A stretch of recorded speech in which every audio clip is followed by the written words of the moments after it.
Hey guys, before we hop into your video, I wanted to tell you guys about my new partnership with BetterHelp.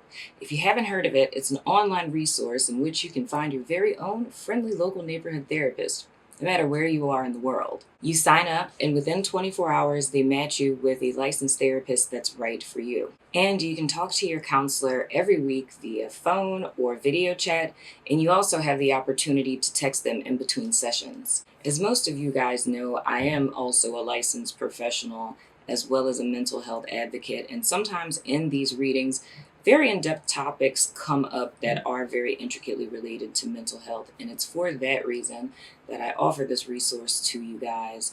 And if you know anyone that can benefit from them, or if you yourself can benefit from them, I suggest you take advantage of them. The information to sign up will be in the description box below, but let's go ahead and get into your reading.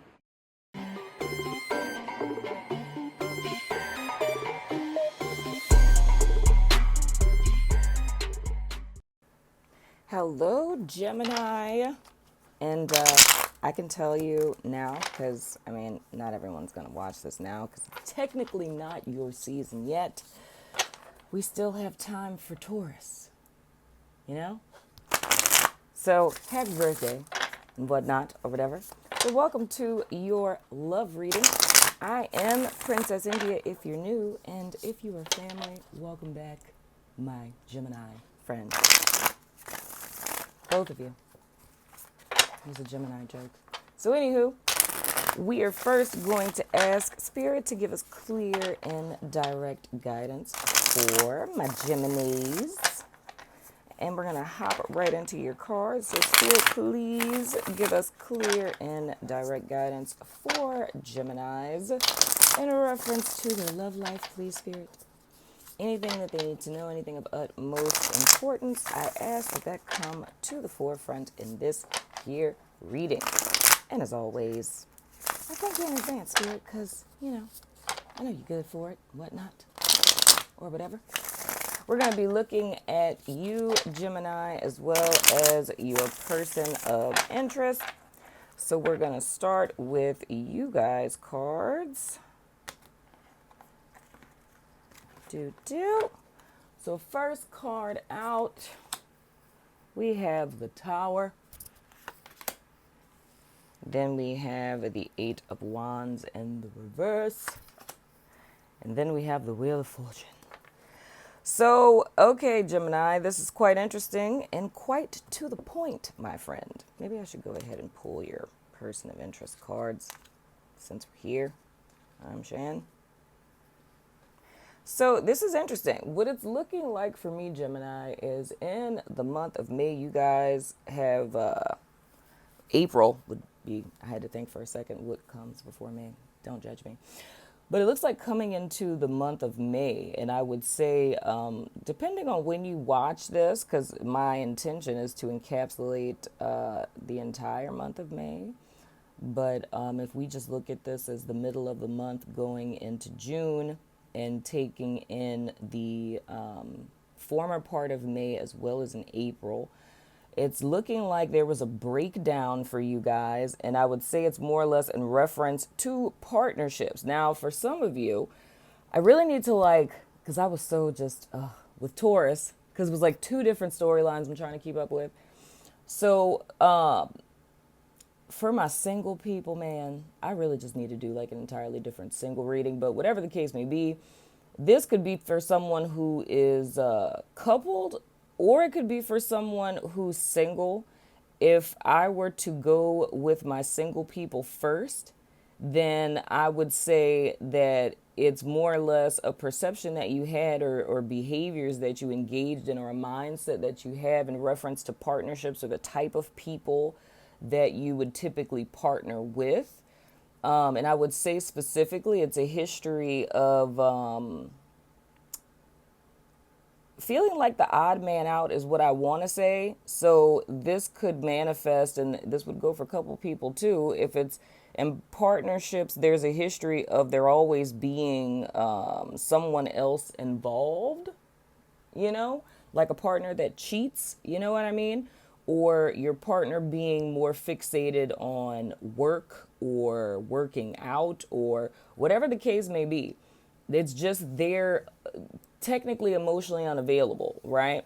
And this mindset could be in the sense of either you feeling as if it's your fault that things transpire that way, or that all people are this way, like all people that I date are like this, they're always going to cheat on me, or they're always going to find something more important, or I'm not good enough, or whatever the case may be. It's more or less like a jilted kind of love story where, if we were to use the terminology third party situation, it wouldn't necessarily be with cheating, but it would be that your partner is emotionally unavailable because there's always something that's more important than you to them, whether that be work or, hobbies or whatever the case may be.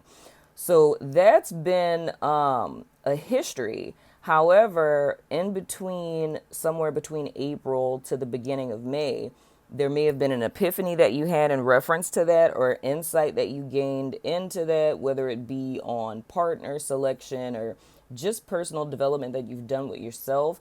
And then if we say it in the most mundane sense, this would literally be the breakup of a partnership, right? And making a decision to change course, right? So that's not replicated. So with the Eight of Wands in the reverse, what I'm seeing here is a healthy stagnation. So it's more or less a time of reflection. So that's the energy we're talking about now in this middle part of May, and, kind of rounding out the month. It's just being in a space of not going backwards, because, the tower's there. So there's not really anything to go back to, right? But it's kind of sitting and trying to figure out how it is that one wants to go forward. And I can even say for some of you specifically, there may be a dissension within, where there's a desire to move forward with something, whether that's with a person or just like in your life in general, but it's not quite knowing how, because it's coming into the realization that I don't want to repeat the past, but I don't yet know how to not repeat the past.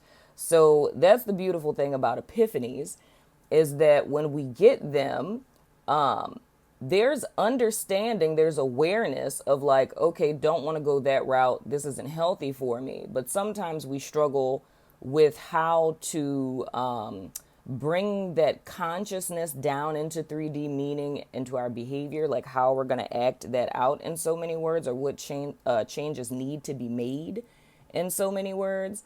But the thing that I see going forward for you guys with the Wheel of Fortune card here is that this is where spirit comes in to undergird your energetic stance. So that's more or less like the process of how things will manifest. It's, you get the epiphany, you have the awareness, whatever behaviors you were engaging in, you're going to halt, you're going to stop, because you're not really sure what to do yet.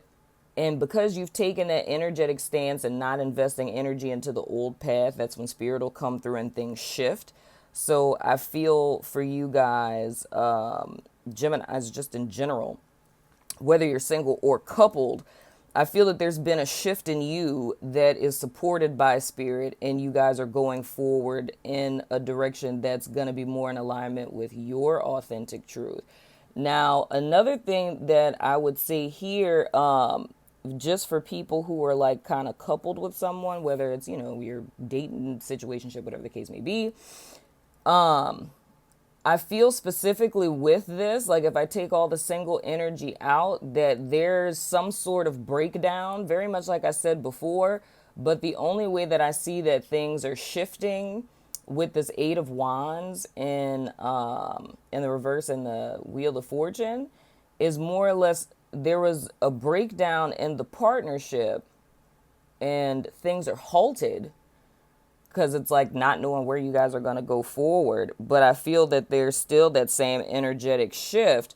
But where this slightly differs from a person who's single is that you have a choice of what you're going to do moving forward. So it's more or less, there's potential for both ways. There's potential for you to leave this type of situation, right? But there's also potential for you guys to kind of turn things around. But we haven't turned over your person of interest card, so that's completely contingent upon what type of partnership you're in. So, for your person of interest, the first card we have for them, oh, great, is the Knight of Swords in the reverse with his nice little leather diaper there. That's always sassy. Then we have the Four of Chalasas in the reverse. And then we have the Judgment card in the reverse. Oh, this is fascinating. Okay. I love how this is just, very linear. With your person of interest, with them having the Knight of Swords in the reverse, this is more or less giving me context as to what caused this breakdown. The Knight of Swords in the reverse is somebody who is, they suck at communication. They're very brash. They're very harsh, controlling, and domineering in their speech selection. You know what I'm saying?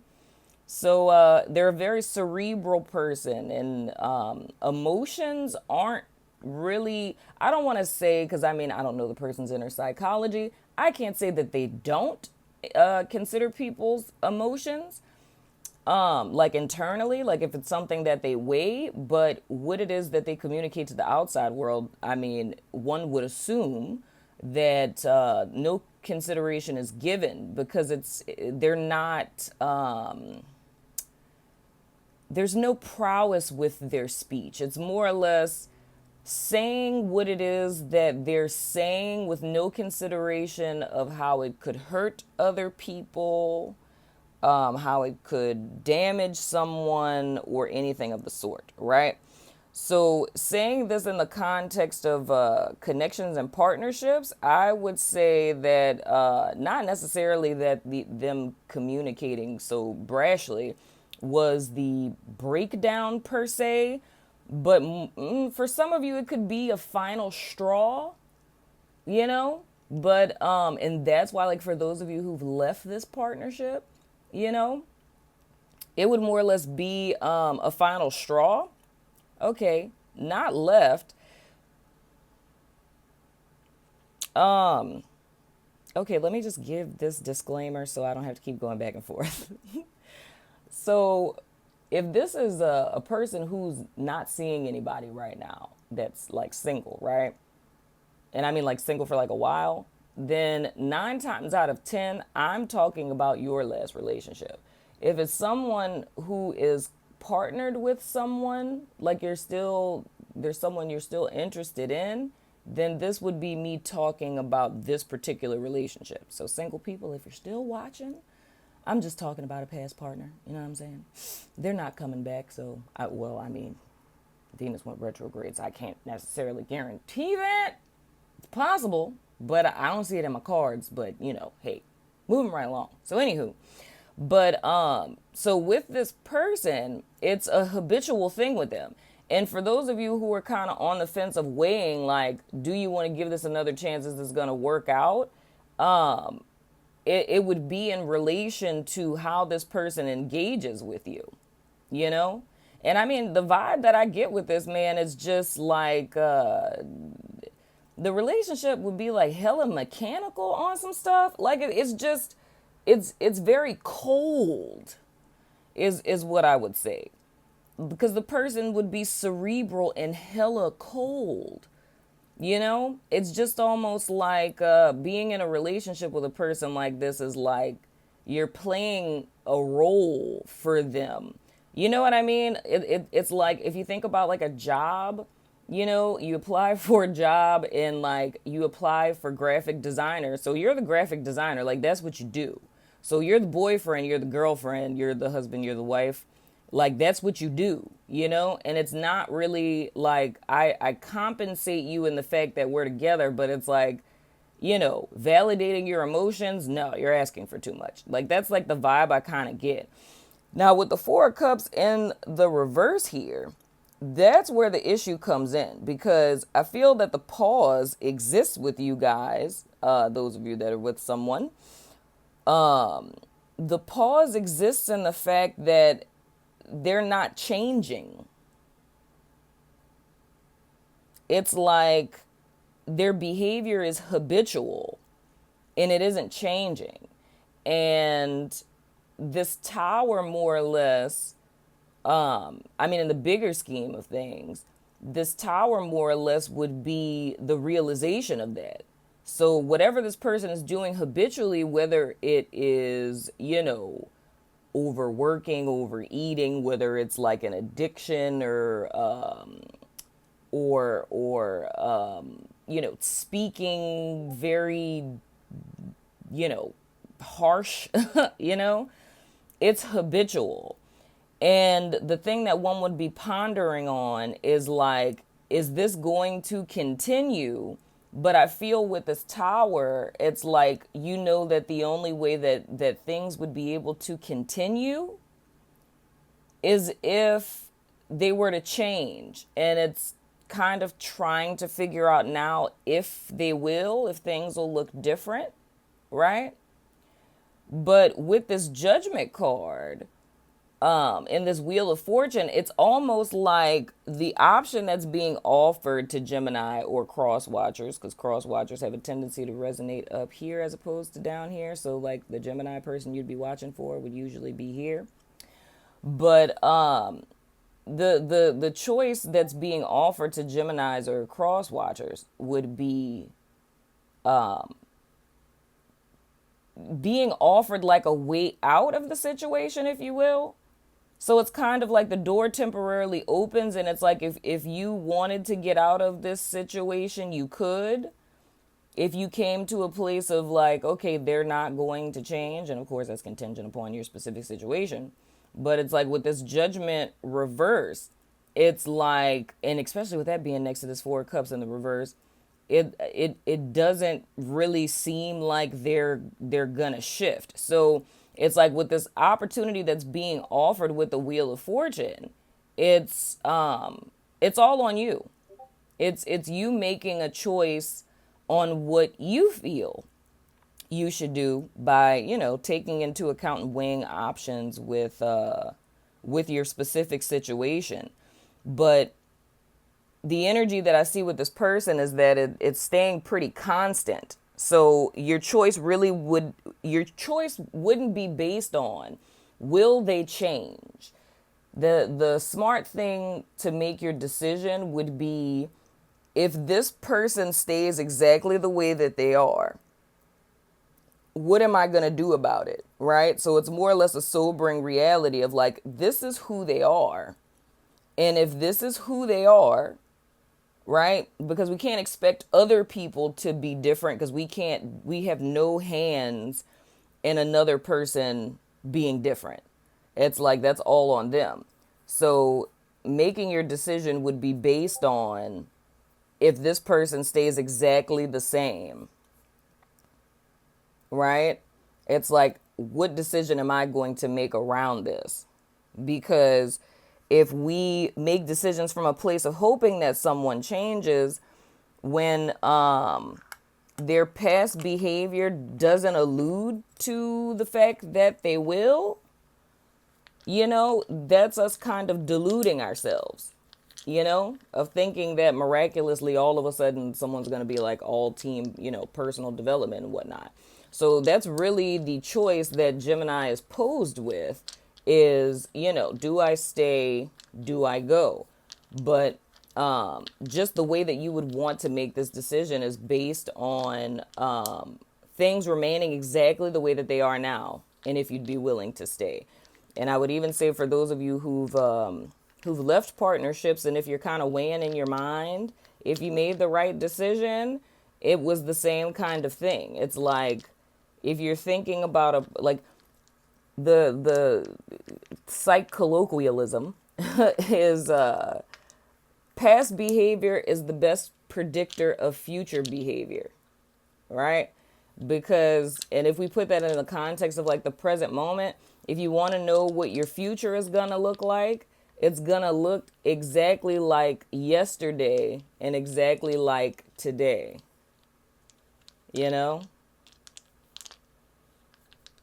because we create the future in the present moment. So it's kind of that illusionary thinking that puts us in this space where we, and I would even say in the bigger scheme of things, because I touched on this in Motherfuck Twin Flames, of like the biggest illusion of life is when people project happiness or change in the future, because that would mean that what isn't happening now, you know, it's one day in the future that's created by what you're doing now and things being different than they are now, which can't happen unless you're changing now. You know what I mean? So it's kind of like grounding that very idealistic, dreamy perception of life, as if, you know, the things are just shifting and coming on your path and just happening. It's like the mass majority of stuff that we see, it's all created by choices that we're making today. We just aren't conscious of the choices that we're making, and even more so with people, you know. And it's like you're more safer to do that with yourself because you actually have control over yourself, but there's no control you have over another person. So it's kind of viewing it from that perception. But we're going to go ahead and throw the dice of resonance so you can ask a yes or no question if you like. Whoa. We have Taurus. We have coworker boss. We have Aquarius, we have Mars or male, and we have Yas. So Taurus, Mars or male, coworker, boss, yes, and Aquarius. And before we go over to our extended, let's throw out some initial cards just because it's Wednesday. We have a Y. Don't y'all talk about my handwriting either. And in the extended, we're going to be looking at how your person of interest thinks and feels about you. To give you some more information away, we have X, geez, what is happening with my life right now? Are you kidding me? What are the odds of that? That is so strange. The last three letters of the alphabet, X, Y, and Z. I don't even know what to say about that. That is so weird. I don't know. I have no idea. I'm going to be amazed if that means something to somebody. I mean, that's initial cards, but I mean, if somebody has X, Y, and Z in their name, that would be very fascinating. But that's so odd. That's so funny. And then we have Virgo and we have Sagittarius. So that has been your reading, Gemini. I'm going over to Vimeo or my website, wherever it is that you watch me, to look at how your person thinks and feels about you. So if you're about that life, follow me over there. If not, I still love your freaking face, and I will see you guys sooner than later. Deuces.